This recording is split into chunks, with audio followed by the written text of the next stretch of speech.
streaming. Off we go. Welcome, everyone. Ciao, Lale, and ciao, everyone that is joining us now and will be joining us in the future as well. And my name is Chiara Dalza. I'm a certified access consciousness facilitator and a mom.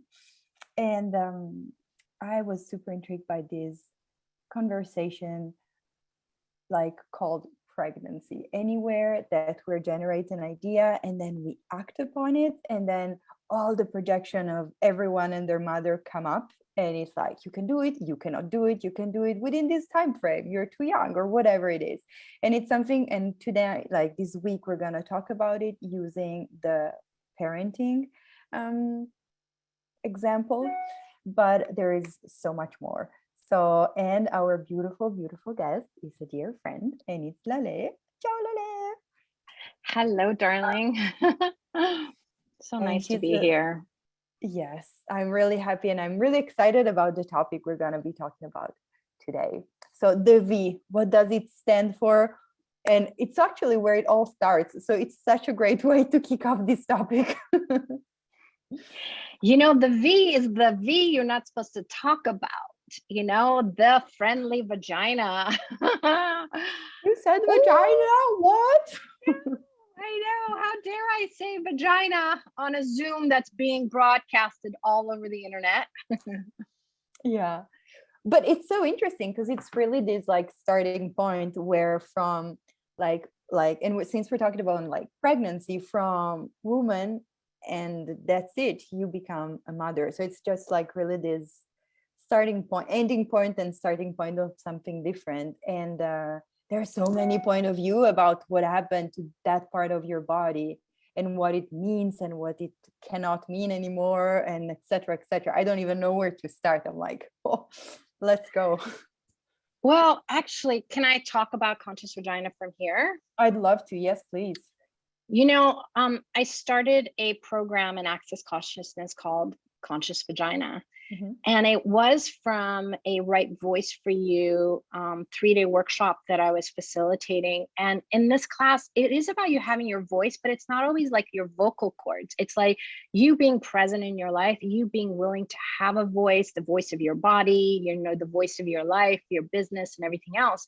And for 3 days, it was all about places that people, men and women, in France, where I was facilitating, as well as around the world where we were streaming, it was all about facilitating their sexual organs. Like it was all the places they had locked or avoided or, you know, kind of shied away from having their voice. And it became a joke. Like I should talk to the, you know, founder of Access Consciousness. His name is Gary Douglas, and say, hey, Gary, can I facilitate a right vagina for your class?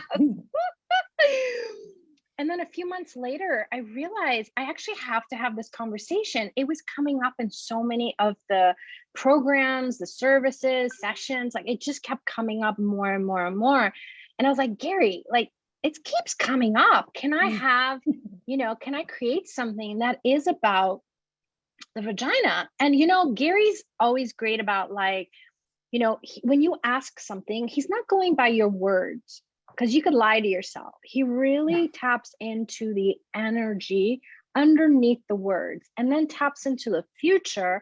Is this going to create greater? Is this going to be like a kind of thing? Mm-hmm. And he said, yes, go do it.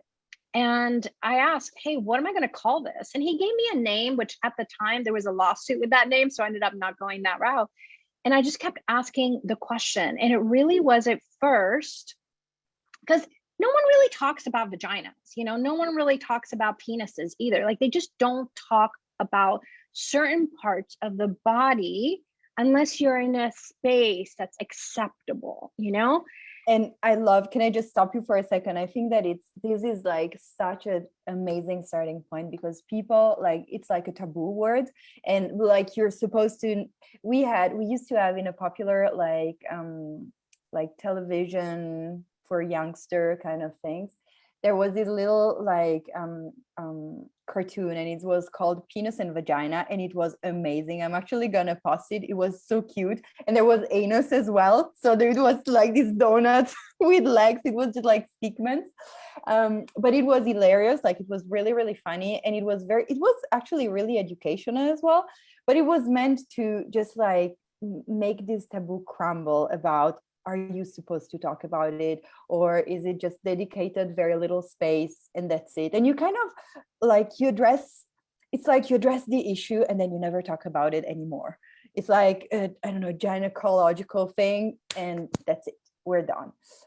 So what else is possible? Like how many projection are there around this word and this part of our bodies that do have this immense generative power that is, I guess, sometimes shut down by all these point of view and judgments and, avoidance, whatever. You, Yeah. you, you must have explored a lot with the conscious vagina classes, I guess. Well, and we have different people who show up for different reasons to a class, but like even what you just described, just imagine, okay? I'm a mom, Mhm. and I look at like, I really started asking a lot of questions with this class, and I realized, wow, like the minute I was pregnant, well, first it was like, how the hell am I going to tell my dad? Well, I was married. I had been married like 3 years when I found out I was pregnant, and the person I was like scared to tell was my father. Like it was so crazy, but it's like so much of the lies of all of this, and then it's like all that gets impelled. Like it was like the first thing was like, oh, well, I couldn't tell my work for 4 months. Now, meanwhile, at 10 weeks, I found out I'm having twins. So I hid being pregnant with twins Exactly. for 4 months. And then it was so funny because I kept like sewing my button on my skirts and dresses to go wider, like Yeah. And then like when I finally announced it at work, they were like, thank God, we thought you were just getting more and more heavy. Like at first it didn't show, but like the going into the third to the fourth month, I just couldn't hide it. 2 babies. I mean, there was a great capacity to be able to hide it so far, Yeah. I only gained 30 pounds in the whole pregnancy. By the time I delivered my kids, they both together weighed 11 pounds, and the rest was placenta and water and blood. Like there was not a lot there to begin with. You know? I love what you were saying about telling it to your dad. And I was recalling the first time, like I have 3 kids. So with the first one, it was quite intense telling my dad as well. And it was so interesting because there is this like, it is really coming out with the fact that everybody knows, but you never gave voice to that yes, you're married and you also made sex to someone else, to someone, and so you're not a little girl anymore. And it's something that maybe also the intensity we perceive from our dads, that they know it, but still it's not so definitive in a way. Oh boy. Alrighty. So where do we go from here? I love it. Well, I want to actually mention it because one of the reasons I brought this example is like how much projection immediately goes on the mom being pregnant. Is she having a boy? Is she having a girl? Like, so you're already getting energies that are being thrown at you from everywhere. People you think are happy for you, people are upset they're not pregnant. Like there's so many lies and inventions that get impelled. So like even the baby, like before it's even out, there's all these projections and expectations that, oh, you're going to be a boy, you're going to do this, you're going to be a girl, you're going to do this. Like there's just this whole world. So like what if like everything we've ever considered as our thoughts, our feelings, our emotions, and like the taboo of our bodies like really didn't belong to us? Ooh, yeah. Right and wrong, good and bad, put a buckle, 9 shirts, boys, poets, and beyond. And Wait, do you want to talk about what that is, the clearing statement? Because I get like, you just threw it Yes. out there. It's like, oh, not everyone knows what that is. Exactly. No, I'm so sorry. You're right. So we're gonna put the link in the comment where you're gonna get the reply that you got in the email. The clearing statement is like magic wand that energetically gets all the energy that we have been bringing up with a question, for example, the taboo of our bodies and whatever it might be like for you, and any experience you had with that, and any solidity, any whatever that comes up with that, and then and energetically just get all this energy and swipe it away, like just like a magic broom. It doesn't need to be logical. Logical is when you need to understand something. Here it's more an energetic conversation, and the more you use it, the more lightness you get to have around any specific topic. But you can go to theclearingstatement.com and find out more about these crazy wacky things that I just mentioned. And thank you for reminding me. It's actually a great reminder. The other a couple of days ago, we were driving with Danilo, and we recalled out of the blue completely a movie that it's called The Name of the Rose. And it's quite, I don't know if you've seen it, it's in the medieval times. And it's a movie about basically a monastery, like place with all the monks. And there is this really intense moment about like women, and how women are like tools of, or like creatures of the demon, etc., etc. And we were chatting, we had a long chat about how this power to generate, or these organs through which something get in and then something completely different with a life of its own get out, and how this transformative capacity in a way has always been made taboo in a way or another, pointed the finger and made taboo. So everywhere our generative and creative capacities have been, we had the fingers of everyone pointed to it. And so we were like, okay, I'm not going to do it anymore. I don't want to be on a pedestal. I don't want to be seen for that. Yeah. What else is possible there? Truly. And what's interesting is when I first came to Access Consciousness, it was because a friend gifted me what's called the bars. And it's 32 points, light touch on your head, that releases like all our points of view, stress, all this electrical stuff, the good, the bad, the right, the wrong, all that stuff that sticks you. And she did it for my birthday, and it was like one of the greatest, truly greatest birthdays so far. And it started to open the door of many things in my life. And at that moment, when I found Access, like business was great, finances were great. We just bought a house. We sold the house in one day. My kids were doing well. My husband was doing well. But the thing that I was judging me for was I wasn't getting pregnant. And what was interesting is with the twins, it like happened like that. I didn't have to think about it. I thought we're going to wait a year. We bought a house, we bought a dog, and then I'm pregnant. Like what's happening? But that's kind of the story of my life, But what was interesting was with my second marriage, neither one of us wanted to have kids. That was one of the beauties. He was like, I've got your kids. They're 8 years old. I don't have to worry about diapers. Life is fantastic. But then my dad passed away a few months before we got married. And then the projections of his family and my family that now we're married, we have to have children.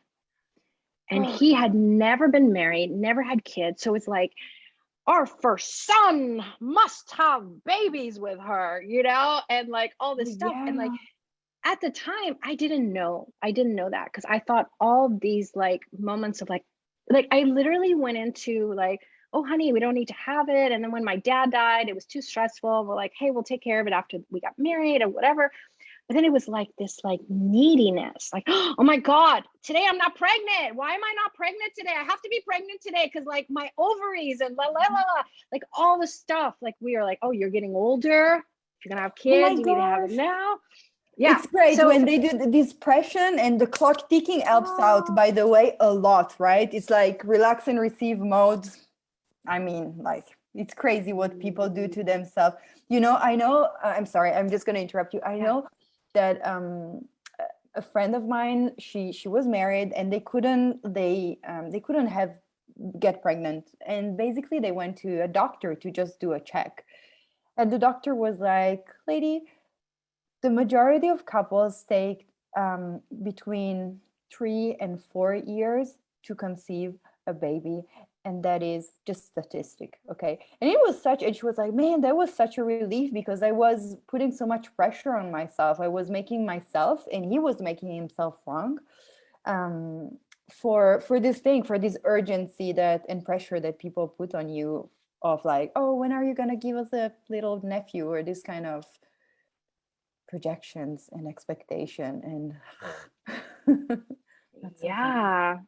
But you So know sorry, what go ahead with your yeah. story. I like, I wonder what tool have you been using with that, with like the stress that you've been put through. Well, that's the funny part of it, is like the tools weren't working, like I would ask questions like, Mhm. who does it belong to? I would ask the questions of like, what is this? Like Mhm. there was so many questions that we have in the foundation manual, which is like one of the core classes you can take in Access Consciousness. And it really is 4 days of like a million questions. So like I had a lot of questions, but I had determined, concluded, however you want to say, projected, I was the one who wanted me and my body to have a baby. And so Oh. I was making it like, oh, this month I'm not pregnant. And there was moments I got a positive on the pregnancy test. And then the next day I would check again and it wasn't there. So I went into more wrongness of like, oh my God, was I pregnant and I lost the baby? Like it was all this crazy insanity. But at the moment, my only target was getting pregnant. And anything I ever wanted in life, I always got. You know what I'm saying? So I was like, what is this? Like, how come I can't get pregnant? And and it was like we both got checked. We're healthy. Our organs, his sperm, everything was fantastic. Like the doctors couldn't understand, except, oh, you've been on the pill too long. It must be that. Or you're getting older. It must be that. Like they would come up with reason and justification of why I couldn't. And then I went to a class in Toronto where I met the founder of Access Consciousness in a class, Choice of Possibilities. And in the back of the room was this Dr. Dane here, and he would do sessions. And I hadn't planned on a session with him, but I was like, oh, I should have a session to find out what's wrong with me. Like, why am I not getting pregnant? I love that's by the way, I'm just gonna say, that's not necessarily the question you ask before doing a session, what's wrong with me, but you can ask it still, Oh no. Lale found Like, out that she wasn't so wrong, I guess, but don't tell her. But anyway, go ahead, dear. what was funny is I never judged myself. Like, even if I did something wrong, it was like 5 seconds. Okay, next. What am I gonna like? It was always what's next. It was never stay in anything. But this pregnancy thing, I had made it so freaking significant. And so I said, like, it was back then, a session with him was $1,000. And I was like, wow, $1,000. Like, I had never spent $1,000 on me. My kids to get like SAT prep. Yeah, let's spend 3,000 on that. No Exactly. problem. But I was like, okay, I have the money. Let's do it. So I said, Dr. Dane, the first thing he asks you is like, if you could get anything out of this session, what would it be? And you And I had it. looked at him. Oh no, I looked at him and I was so serious. I was like, why can't I get pregnant? That was my question. Why can I not? That wasn't like, what would it take for me to get pregnant? It was like, my judgment's here. Let's talk about it. I'm for sure a problem. Let's go down that road. Oh my God. I have no problems in my life, but this one is a problem. Let's solve it while we're here for an hour, Yeah. And he looked at me, and I remember this was like 10 years ago. And it was so funny. Like he looked at me like so confused, like, His head was sideways. His eyes were like kind of like the what the fuck kind of look. And he said, who does that belong to? And I was like, Dr. Dane here. I know that tool. Don't use that tool on me. It belongs to me. And I said it, and it was like, like, what did you just say? My whole inside my stomach was like someone was shredding it apart. It was like, He goes, I'm gonna ask you again, who does that belong to? And I was like, you mean all this torture didn't belong to me? Like, what? And I was like, holy moly. Like, it was like freedom. And then like we started to talk, and I realized, like, you know, my kids had always said, Mom, please, we always want a brother. Please, can we have a brother? Mom, can we have a brother? So like in my world, it was, okay, I'd like to give my kids a brother. And then I also had like, if I ever married someone who didn't have kids, I'd like him to be honored that if he would like to have kids, I'll have kids, you know. But finding a man who was like, I don't need that. It's not required. But the minute my dad died, there's all this energy in the family, and then my in-laws with the wedding, and like there was so much outside pressure that both him and I were like, oh my God, we have to have a baby. And we would wonder, like, what changed? Like, but then it was so strong because, you know, when something doesn't belong to you, but you're trying to make it yours, is when it seems like more of a needy, desperate, have to have this. Because when you want something, you're like, I'm going to have that, you know? And both him and I were like, oh, we're terrible. We can't get pregnant. Like, it was so wacky. And after that moment, I realized I was trying to appease everyone else's desire for having a baby. But what I desired and my body desired was not to have a physical baby. We wanted to give birth to a new business. So I had misidentified this new creation, my creative energy coming alive, as something, as it had to be in the form of a baby. Wow. And how freaking amazing is that you got just like the question, like, what is that? You know, and when Dane accompanied you in like getting rid of the conclusion that it was all yours and you needed to, which is interesting because when we have that energy of like need to make it happen, you know, it's a good clue that maybe it's not necessarily ours, because as Lade was saying, when you are being you is joy and glory. When you're not, then you're struggling and forcing and making an effort and stuff. And I just, yeah, it's phenomenal because like we really are talking about like pregnancy projection, but all kind of pregnancies. And even like this new business, it just came, it just got projected the same, like a lot of point of view. And you thought it was going to be a baby, and then it was something completely different. But like even when you communicate that you're going to start something, how many point of view do people around you have? Let's say that you want to become an helicopter driver, so you're going to take your license and you do the stupid things to share it, which I think it's one of my favorite fool, just for you, just for fun, never tell anyone. Yeah. You know, to give whatever creation that is coming alive the space to even just like shape itself in a way. You know, it's from an embryonal conversation to a baby project, whatever it is. So how many projection do we receive, and what if we could like really just to use questions to get rid of all the solidity and all the heaviness and all the conclusion that it's not even ours to start with. And that would allow just like greater space for the project to stretch itself, to explore, to experiment, to start engaging with the universe. Yeah. Wow. And you know, one of the things is that it wasn't even, pregnancy was never important to me. Like it wasn't even from the beginning. And one thing I realized through the tools, because like you said, the key was not already have an answer, because that's where I was functioning from.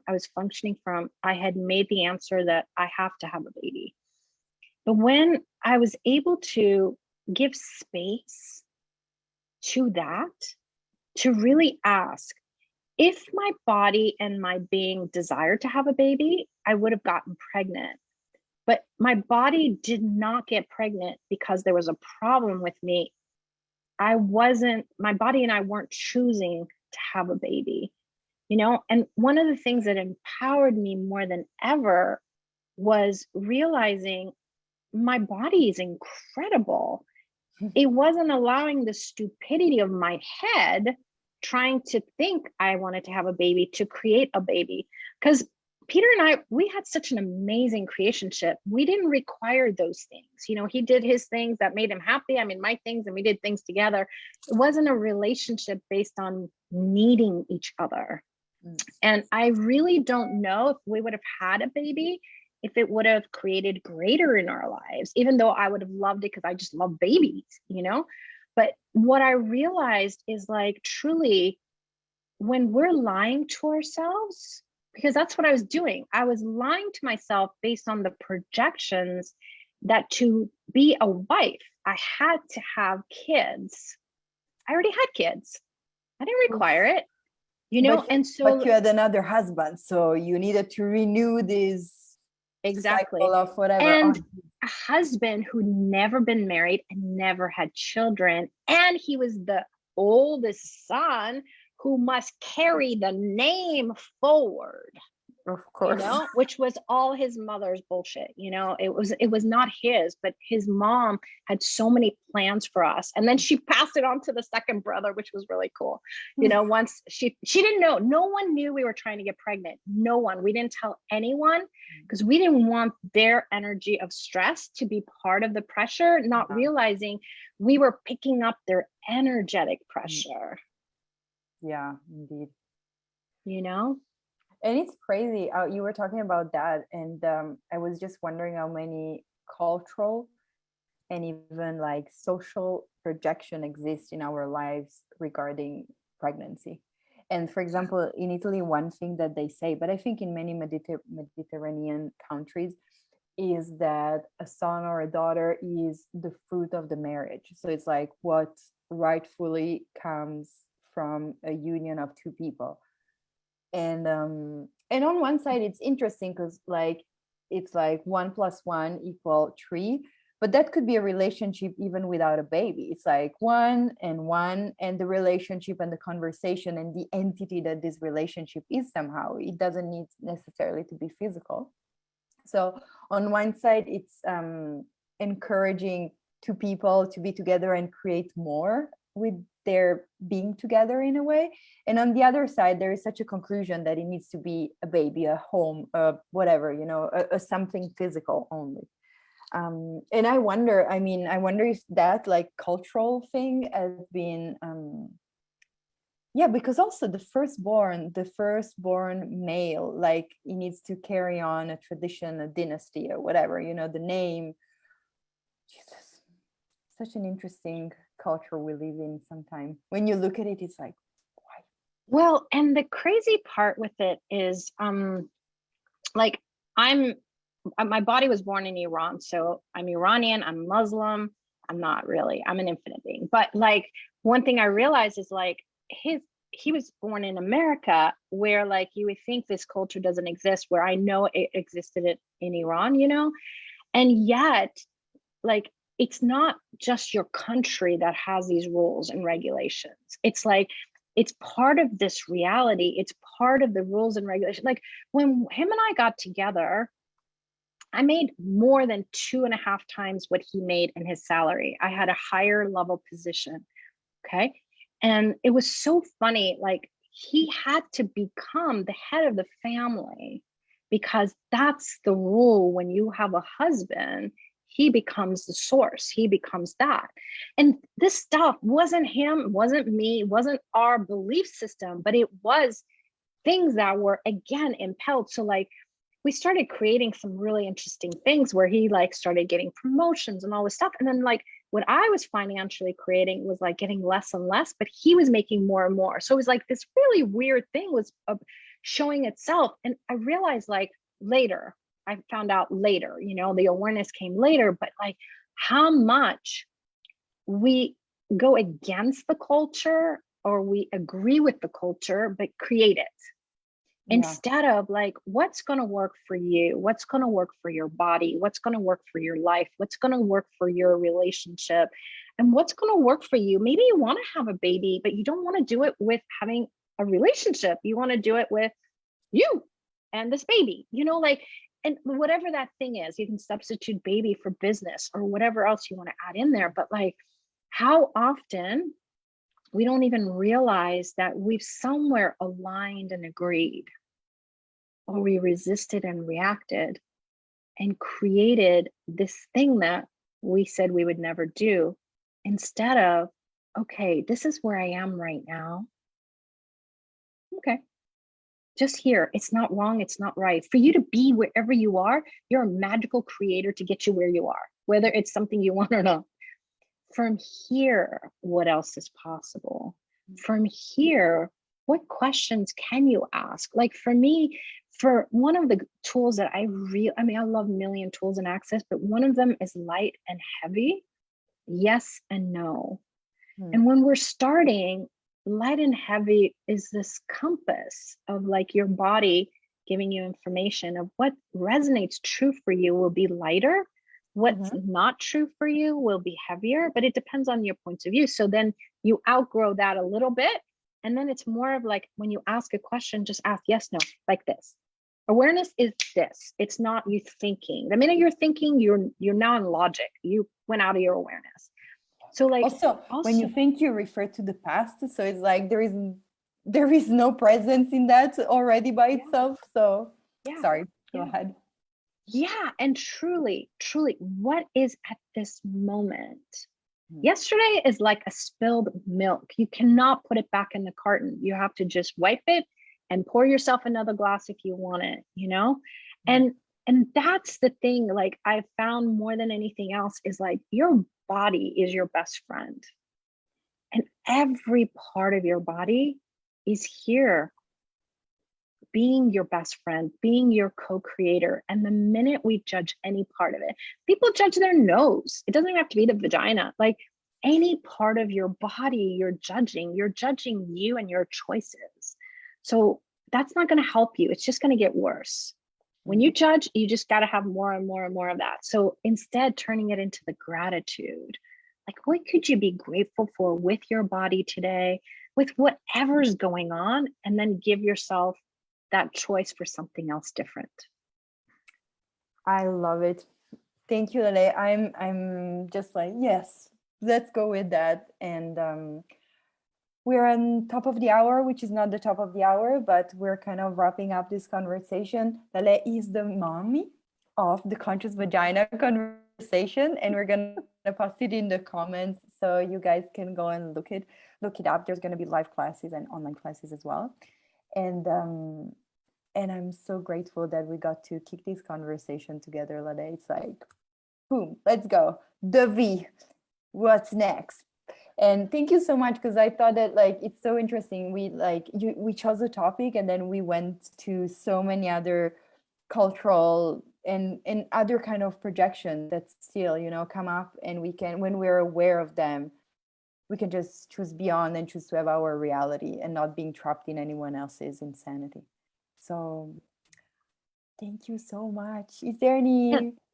Well, I want to thank you, because the concept of the projections of pregnancy is something that was birthed by you. And I'm so grateful for that, because it is something that needs to have a hell of a lot more awareness and conversation about it, because we're all magic, and like all these projections, like what else is possible beyond them?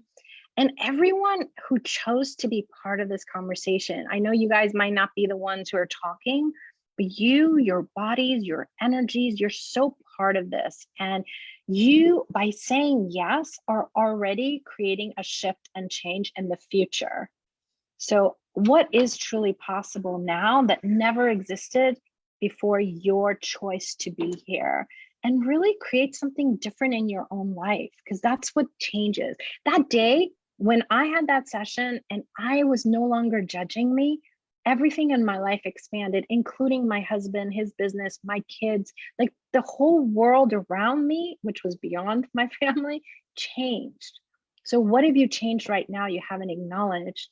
And truly, what is now possible in our world for us to have more ease and really bring out the truth and the gift of bodies, every part of our bodies. Indeed. And I know that I said we were going to close up, but I was wondering about like this gratitude element that you mentioned before. I was wondering how much really allowing ourselves to have gratitude for ourselves, being our bodies, our choices, whatever, like receiving from you, and does all the projection that we have been the object of, as a baby, as a person born in this year. Oh, frick, what happened? Okay, here. Man or woman, in this family, in this culture, etc., etc. What like about like if having gratitude for you is something that just like reset everything and you just create yourself a new starting point where you're present and grateful and receiving even from you, and then moving forward to wherever you want to go to enjoy. Yeah, truly, truly. Gratitude is on a higher frequency of energies, and judgments at the lower. The two never cross. So the minute you have even a moment of no matter what's going on, just say, you know what, I'm really grateful for this because it's going to give me a different awareness. Just that moment, you pull you out of the crazy insanity of judgment and you give yourself choice. So yeah, thank you for putting more light to that, because I think people think of gratitude as just, oh yeah, it's just gratitude, but we don't realize the power of gratitude. Yeah. Oh wow, what a start. Lele, thank you again so much. And thank you everyone that was on board today. We're gonna keep on going. You received the mail with all the conversations we're gonna be having. And how do we get so lucky? Thank you. Such a pleasure. Thank Ciao, little you. lamb. Thank you, everyone. Yeah, that was such a cute little lamb. Yeah. Yes. Thank Ciao, you, guys. everyone. See you tomorrow. Bye.